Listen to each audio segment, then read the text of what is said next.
Salut! Aujourd'hui, j'ai envie de te demander une chose.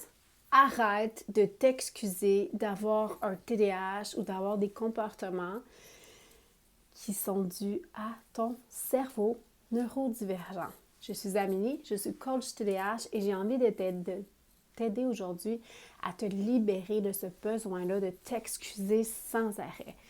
Pourquoi? Quand tu t'excuses pour des choses qui n'ont rien à voir avec un comportement inadéquat en tant que tel, tout ce que ça fait, c'est baisser ton estime de soi. Donc, je vais le répéter. Quand tu t'excuses pour des choses sur lesquelles tu n'as pas le contrôle, sur des choses qui ne sont pas nécessairement réellement de ta faute, tu ne fais que baisser ton estime de soi. Et une des choses que je vois qui est le plus souvent affectée par le TDAH, c'est l'estime de soi, c'est la confiance en soi. Donc, le problème avec le TDAH, c'est pas le fait d'avoir un TDAH, c'est le fait que, comme on t'a pas appris comment ton cerveau fonctionnait, et comment gérer ta façon de fonctionner, comment gérer tes comportements. Quand je parle de gérer, ça ne veut pas dire les inhiber, ça veut dire prendre des actions dans le but de t'aider à fonctionner et à passer à l'action. Tu te mets à t'excuser pour tout et pour rien. Et la réalité, c'est que quand tu t'excuses, ça détruit ta confiance en toi et ton estime de toi. Et aujourd'hui, j'ai envie de te demander d'arrêter de faire ça, d'arrêter de t'excuser parce que tu es en retard, d'arrêter de t'excuser parce que tu as oublié quelque chose, d'arrêter de t'excuser parce que tu fais des erreurs d'inattention, d'arrêter de t'excuser pour tout ça. Pourquoi? En partie parce que ça ne change absolument rien. Le fait de s'excuser, généralement, ce que ça va faire, c'est que tu transfères la responsabilité de l'action que tu as eue, l'impact de l'action sur l'autre personne. Par exemple, si tu es en retard dans une réunion, et que tu arrives en disant « Je m'excuse, je suis désolée, je suis en retard », bien, c'est la personne que tu vas avoir impactée négativement qui va se retrouver avec la responsabilité de te rassurer que c'est correct. Ben non, c'est correct. Alors que peut-être que, puis fort probablement, qu'en fait, ça la dérange énormément que tu sois en retard. Peut-être qu'elle est pressée. Puis peut-être qu'elle, après d'autres choses, elle a autre chose après toi, puis qu'elle n'est pas dans une situation où elle peut se permettre de prendre du retard. Donc, ça fait en sorte que toi, tu essaies de te dégager de cette responsabilité-là. Mais aussi, ça t'empêche de rentrer en mode solution de problème. Donc, si c'est quelque chose qui t'arrive souvent d'être en retard, c'est un comportement fréquent chez les TDAH. Pourquoi? Parce qu'on ne perçoit pas le temps. OK? On ne perçoit pas bien le temps, mais aussi parce qu'on oublie les choses. Ça va faire en sorte que quand tu t'excuses, tu te dégages de la responsabilité de l'impact de ton comportement. Si pour toi, être en retard, c'est quelque chose de dérangeant ou, parce que c'est important, c'est pour les gens avec qui tu interagis, c'est important que tu sois à l'heure parce que peut-être que pour toi, tu t'en fous un peu, mais que pour l'autre, c'est super important. Et là, je vais venir avec un exemple. Quand j'ai rencontré mon conjoint, ça fait 22 ans qu'on est ensemble, donc ça me rajeunirait absolument pas ce que je te raconte là. Quand j'ai rencontré mon conjoint, il me disait « Attends-moi ce soir, je vais venir souper avec toi. » On n'habitait pas ensemble et il me disait « Je vais venir souper avec toi. » Puis là, bon, pour moi, souper, c'est autour de 18h, fait que j'attendais 18h, 18h30, 19h, 20h, 21h. Et l'affaire, c'est qu'à l'époque, rappelle-toi, il y a 22 ans, il n'y avait pas de cellulaire. Je me sens vieille. Il n'y avait pas de pagettes. Donc, pour ceux qui ont connu l'époque avant les cellulaires, il y avait des pagettes. Et en fait, il y avait juste des téléphones, mais dans ce temps-là, j'avais pas de moyen de le rejoindre parce que je ne savais pas il était où. Mon conjoint étudiait en médecine et il était déjà étudiant à cette époque-là. Et ça lui arrivait souvent de finir beaucoup plus tard, que ce qu'il avait prévu. OK? Et moi, ça m'irrite comme ça, aucun sens. OK? Et donc, moi, j'ai fini par lui dire, j'ai pas de problème à ce que tu sois en retard. Ça arrive des choses d'être en retard. Ce que je veux, c'est que tu m'appelles pour me dire, chérie, je vais être en retard, je suis désolée, attends-moi pas. OK? Parce que moi, rendu à 9h le soir, je mange mes bas tellement j'ai faim, je suis hyper de mauvaise humeur, mais surtout, je suis très inquiète. J'étais très inquiète. Donc, quand je te parle de rentrer en mode problem solving, il n'y avait pas de contrôle sur son horaire. C'est des choses qui arrivent et c'est encore comme ça dans notre vie. Mon conjoint n'a aucun contrôle. Je sais quand il part, je ne sais jamais quand il rentre. Il n'y a pas de contrôle sur son horaire. Chose est sûre, par contre, il me dit toujours aux alentours de 16 heures, vers quelle heure il pense rentrer. Juste pas parce que je le surveille, mais bien, j'ai l'air d'être une fille qui surveille son chum, mais juste parce que je veux savoir si je l'attends pour souper, si je m'aligne avec lui pour préparer le souper, puis juste savoir aussi comment s'organise la soirée par rapport à la gestion des activités des enfants. Donc, c'est juste une entente qu'on a élaborée ensemble parce qu'on est allé en mode problem solving. Au lieu de juste s'excuser et de me mettre la responsabilité du fait que ça me dérange qu'ils soient en retard, on a essayé d'élaborer ensemble une stratégie pour se permettre de mieux fonctionner puis d'être capable de tolérer le fait que c'est normal, que dans cette situation-là, il allait être en retard, mais que moi, ça ne me mettait pas dans une situation où j'étais coincée à la maison à l'attendre. Donc, méchant grand détour aujourd'hui, ça s'appelle du verbal processing, ce que je viens de te faire là. Mais en fait, ce que j'essaie de t'expliquer, c'est que ce qu'on veut quand on fait quelque chose avec lequel on se sent mal, c'est trouver une solution à ça, essayer de comprendre, mais qu'est-ce que j'ai fait? Qu'est-ce qui m'a amené à prendre cette décision-là? Qu'est-ce qui a fait que je me suis retrouvée dans cette situation-là et que je me sens mal? Le problème avec les excuses, c'est que c'est quelque chose qu'on nous a appris à faire depuis qu'on est tout petit. Une personne qui vit avec un TDAH va se faire dire qu'elle est inadéquate, va se faire réprimander, va se faire chicaner 4 fois plus qu'une personne qui n'a pas de TDAH. Donc, c'est énorme dans une vie d'enfant, dans une vie d'adolescent. 4 fois plus, OK? Tout ce que ça fait, ça, c'est que ça rentre dans la tête de la personne que c'est elle qui a un problème. Et c'est là où on va avoir des sentiments comme de la honte. La honte, c'est associé au fait de se sentir mal. En anglais, on dit « I am a bad person », donc je suis une mauvaise personne. Alors qu'en réalité, c'est pas ça que tu devrais vivre. C'est plus ce comportement-là n'est pas agréable ou ce comportement-là est dérangeant ou ce comportement-là n'est pas adéquat. Ça, c'est de se sentir embarrassé. Et quand tu te sens embarrassé, c'est un signal que ce que tu es en train de faire est dérangeant pour quelqu'un d'autre, donc un impact négatif sur quelqu'un d'autre ou est socialement inacceptable, comme par exemple de voler de la gomme au dépanneur. Ça ne veut pas dire que tu es une mauvaise personne. True story, j'ai déjà fait ça. Je pense que tout le monde l'a fait. Je l'ai fait quand j'étais petite. Je ne suis pas une mauvaise personne en soi parce que j'ai volé de la gomme. J'ai pris une mauvaise décision quand j'avais à peu près 7 ou 8 ans. Et ma mère, elle m'a fait revenir au dépanneur pour redonner la gomme au propriétaire et je me sentais vraiment mal. J'étais embarrassée de la décision que j'ai prise, du comportement. Et si tu as des enfants, je t'invite à essayer d'aider à faire la différence entre la honte, qui n'est pas un sentiment adéquat dans cette situation-là, ou le sentiment d'être embarrassé. C'était inadéquat comme décision de ma part. Je n'aurais pas dû faire ça. Ça avait un impact négatif sur la personne. Et c'est quelque chose que je n'avais pas le droit. Techniquement, c'est contre la loi, là. C'est un comportement que ma mère, elle a raison, ma mère, elle voulait m'apprendre de ne pas faire ça parce que c'est pas un comportement qui est adéquat. Mais l'affaire, c'est que quand tu te mets tu fais juste t'excuser, premièrement, ça ne répare en rien la situation, mais en fait, ça n'envoie même pas le message que tu as compris. Pourquoi? Parce que la plupart du temps, on s'excuse on ne sait même pas pourquoi on s'excuse. On s'excuse juste parce qu'on perçoit que la personne devant nous n'est pas content de ce qui est arrivé.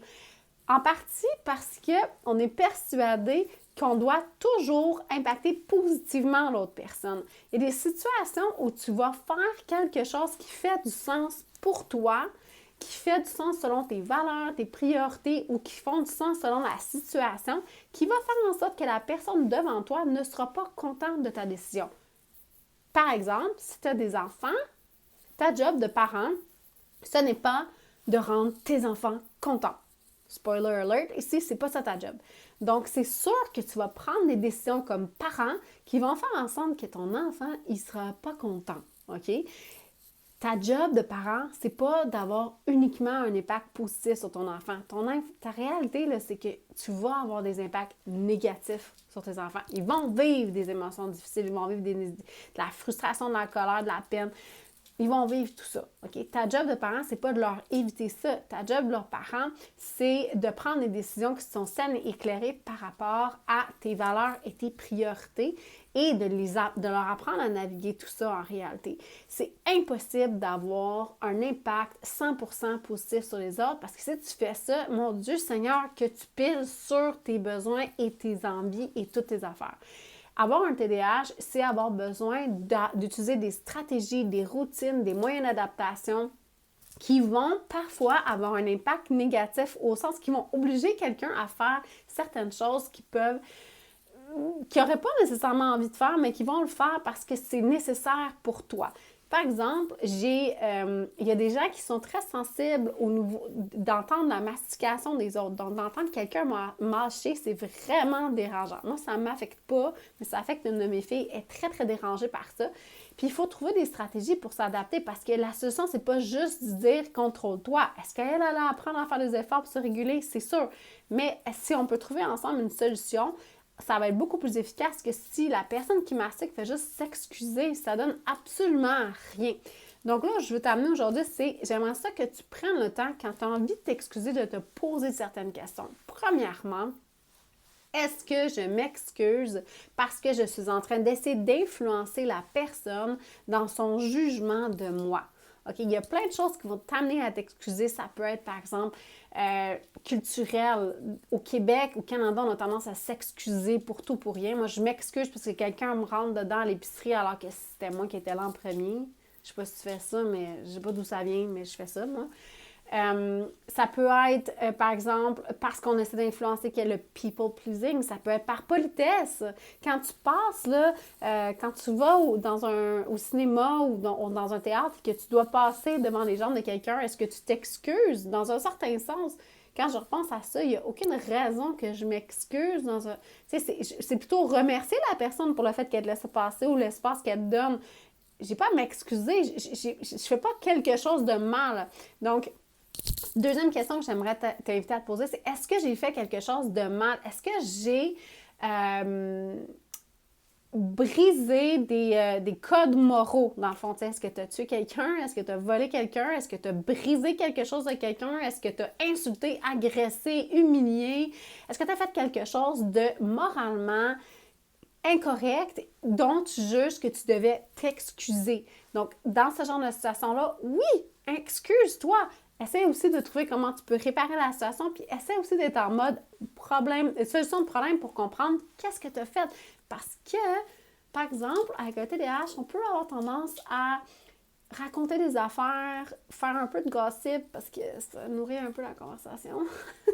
Et raconter trop de choses. Et ça, ça peut avoir un impact négatif sur les autres. Et c'est correct de s'excuser. Et c'est correct aussi d'essayer de trouver des solutions pour comment faire pour que la prochaine fois, ça arrive moins. Ou si tu vis une situation où tu te dysrégules et que tu vis une émotion vraiment, vraiment puissante sur quelque chose qui n'est pas tout à fait adéquat d'avoir une réaction tellement puissante comme ça et qui va venir vraiment affecter l'autre, c'est correct de t'excuser sur comment tu as réagi. Ça m'est arrivé, moi, d'avoir une chicane dans ma vie personnelle, et pas avec mon conjoint, mais avec quelqu'un d'autre, et de, par la suite, m'excuser pour la façon que j'ai communiqué. Je me suis pas excusée pour ce que j'ai dit. Je pense toujours que ce que j'ai dit était adéquat, dans le sens que j'avais le droit de communiquer, que j'étais pas contente, que je vivais de la frustration, que j'étais insatisfaite d'une situation, mais je m'excusais de la façon de la manière que j'ai communiqué, parce que j'ai un peu crié. Oui, ça m'arrive de crier. Si tu me connais pas dans ma vie personnelle, je suis capable de crier et je suis capable d'être un peu insultante. Donc, je me suis excusée pour le fait que j'ai perdu le contrôle et que je n'ai pas su reconnaître que j'avais perdu le contrôle et que j'ai probablement dit des affaires que, en fait, je ne suis pas fière d'avoir dit, qui ne font pas partie de la personne que j'ai envie d'être, OK? Donc, je ne me suis pas excusée pour ce que j'ai dit. Je me suis excusée pour comment je l'ai dit, de la façon que je l'ai dit. Fait que si c'est ça, pour cette raison-là, tu t'excuses, je pense que oui, c'est une bonne raison de s'excuser. Si tu ne sais pas pourquoi tu t'excuses, excuse-toi pas. attends. Peut-être que plus tard, tu vas le savoir pourquoi tu as envie de t'excuser. Mais si sur le moment, tu ne sais pas pourquoi tu t'excuses, excuse-toi pas. C'est pas parce que la personne devant toi vit quelque chose dont tu penses que tu as peut-être une raison de contribuer à ce problème-là que tu es automatiquement responsable de pourquoi elle vit ça. Et c'est pas parce que tu es responsable que ça fait de toi quelqu'un qui devrait s'excuser. Je vais te donner un exemple. Quand mon garçon était petit, on a eu des problématiques à la garderie maternelle, donc autour de 4 à 6 ans. Mon fils prenait un jouet et immédiatement, il y avait un autre enfant qui venait lui demander l'objet en tant que tel et mon fils refusait de donner l'objet. OK?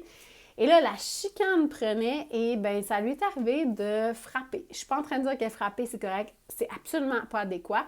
Mais en fait, j'essayais de discuter avec la professeure ou l'éducatrice, puis je lui expliquais, mais tu sais, pourquoi mon fils devrait automatiquement donner l'objet alors qu'il vient juste de le prendre? Puis elle me disait, oui, mais c'est ça le partage.